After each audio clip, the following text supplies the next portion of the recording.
Et puis c'est maintenant Marlène que nous retrouvons. Bonjour Marlène. Bonjour Brigitte. Et Michel Odoul, donc. Quand même, parce que sinon il ne va pas vous répondre. Hein. Ah aussi, oui. Alors que c'est pour lui que vous appelez, alors attention. Oui, tout à fait. Hein. N'est-ce pas? Je suis ravie de pouvoir lui parler, moi qui connais ses livres, donc voilà, je suis vraiment impatiente d'avoir son éclairage. Eh bien allez-y, il vous écoute. Voilà, depuis je suis danseuse au départ. Et donc aujourd'hui j'ai 36 ans et je n'exerce pas du tout ce métier depuis un certain nombre d'années. Et il y a quelques années, il y a 10 ans, 12 ans, 15 ans peut-être, hein, j'ai passé un examen de danse qui me nécessitait que je travaille très vite, très fort et sur un temps très court pour pouvoir réussir cet examen. Et le premier jour où j'ai commencé à travailler mon examen de danse, j'ai commencé à éprouver une douleur assez diffuse au niveau de la sacro-iliaque droite, donc la région du bas du dos à droite, au niveau du sacrum, quoi, voilà. Et j'ai vu des éthiopathes, j'ai vu des ostéos, j'ai vu des kinés pour pouvoir arriver au bout de cet examen de danse et arriver, et d'ailleurs je l'ai réussi, tant mieux, mais avec d'énormes douleurs dans le bas du dos. Et ces douleurs se sont chronisées. Je n'ai jamais eu l'explication de d'où venait la douleur. Ce n'est pas une sciatique. J'ai fait des examens.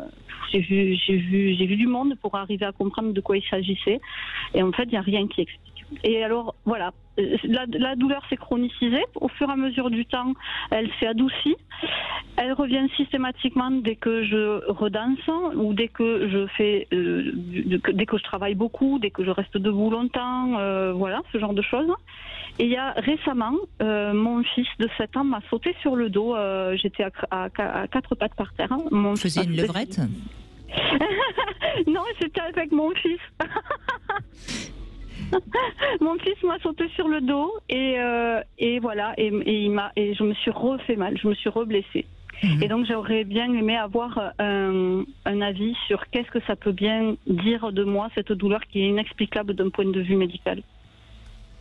Alors, inexplicable d'un point de vue médical, il y a derrière ce genre de douleur de toute façon quelque chose qui a à voir avec de la biomécanique, on va dire. Il y a sans doute une zone de tension musculaire, voire éventuellement une légère bascule sacro-iliaque, c'est-à-dire que l'iliaque en fait est très légèrement basculé vers l'avant et fait que ça comprime certaines zones qui peuvent expliquer la douleur, et que la fatigue, la position ou la stature debout, ou éventuellement des faux mouvements ou des gestes accidentels, comme ça vous êtes arrivé avec votre fils, conduisent aux symptômes ou à l'aggravation du symptôme.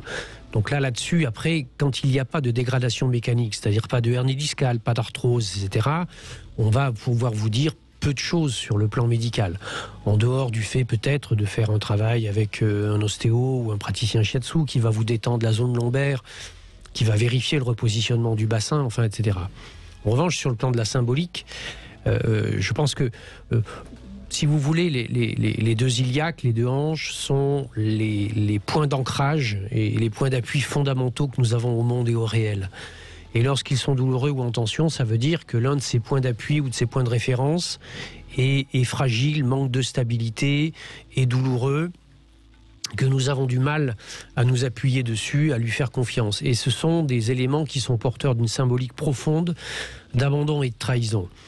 Or, ça s'est passé, ça s'est produit à un moment particulier qui est celui où vous vous présentiez à un examen de danse qui manifestement allait déterminer beaucoup de choses pour votre vie. Oui. Et peut-être qu'au plus profond de vous-même, il y avait à la fois dans cet examen un enjeu important de valorisation de soi, parce qu'un examen, c'est un moment où on est jugé. On est à la fois jugé par des pairs qui sont donc des gens qui sont dans la même dimension que nous, mais qui sont des référents, mais qui rentrent en résonance avec l'image du père et donc l'image du jugement globalement.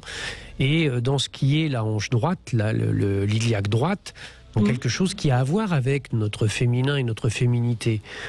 Ensuite, la deuxième des symboliques qui est associable à ça, c'est justement ce positionnement par rapport au féminin et la féminité, c'est-à-dire que est-ce que le niveau d'investissement et le choix d'aller vers cette profession ou ce domaine qui est celui de la danse est quelque chose que vous avez fait aux dépens de quelque chose d'autre? Oui, toujours. Et d'ailleurs, c'est pour ça que j'ai fini par ne pas devenir danseuse. Voilà. Et elle est là la clé. Et elle est là la clé. Donc, alors, est-ce que vous pourriez je vois le lien que vous faites, mais c'est pas très très clair pour moi. Il faut accepter profondément de vous repositionner par rapport à ce qui était sans doute votre fibre profonde, d'avoir une vie en tant que femme. Le métier de la danse est un métier d'exigence, de contrainte, d'empêchement au plaisir pur. C'est beaucoup de travail, c'est beaucoup d'exigences, c'est beaucoup de contraintes sur le corps, etc. Et c'est surtout un corps qui n'est plus féminin. Ah oui. Ce qu'il y a aussi, c'est que, en fait, assez clairement, c'est que c'était soit je devenais danseuse, soit je pouvais rester avec mon compagnon. Et puis j'ai toujours fait le choix de rester avec mon compagnon, en fait. Voilà. Parce que cette vie n'aurait pas correspondu à notre couple. Donc voilà. Et bon, après, il y avait plein de choses qui ne correspondaient pas non plus. C'est pas juste le choix du couple. Bien sûr. Mais... Accueillez-le, ce choix. Voilà. Et accueillez aussi le fait que vous venez de nous parler de cette douleur alors que votre fils a juste 7 ans. Oui. Vous voyez, l'âge où il commence à être grand. Il va aussi falloir l'accueillir, ça. Est-ce que c'est un beau clin d'œil symbolique qu'elle soit réactivée par... Parce que vous renoncez à la danse pour votre compagnon, et là, votre fils devient un petit homme. Donc il y a peut-être un lien à faire aussi. Ouais. Oui. Je crois que ça vous parle. Ouais, un peu... ouais. Voilà, mais je me doutais bien qu'il fallait que je vous parle de ça. Ouais, effectivement, d'accord. Et le lien, la féminité.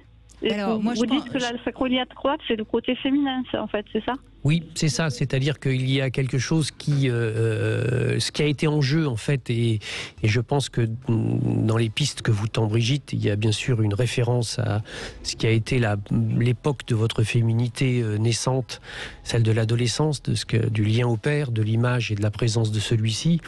Le fait que votre fils, à l'âge de 7 ans, vienne réactiver le symptôme, et qu'il y a sans doute eu en permanence à l'intérieur de vous et au plus profond de vous-même cette espèce de difficulté au choix et au positionnement par rapport à cette envie d'être dans la danse, etc. Et la danse, effectivement, est quelque chose qui malmène le corps féminin. Votre père, il voulait un garçon ou pas ? Non. Non, il vous a jamais rien dit par rapport à ça ? Non. Je pense qu'il était même très à l'aise avec le fait d'avoir plutôt une fille. Mais c'est peut-être par rapport à votre mère quelque chose à comprendre et par rapport à la féminité. Je pense que vous êtes pas assez, comment dirais-je, vous n'accueillez pas assez votre féminité. Et vous ne l'accueillez que par rapport à votre mari ou par rapport à votre fils. Accueillez-la par rapport à vous-même. Soyez créatrice de votre féminité.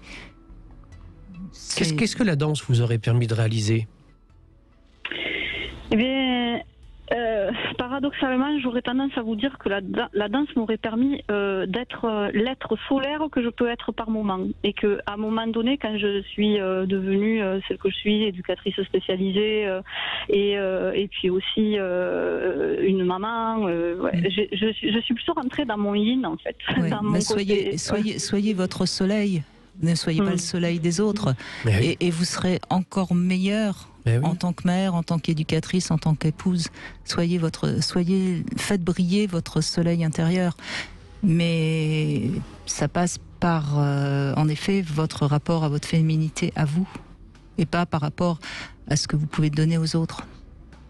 C'est toujours la même chose. Quelle est la personne la plus importante pour vous ?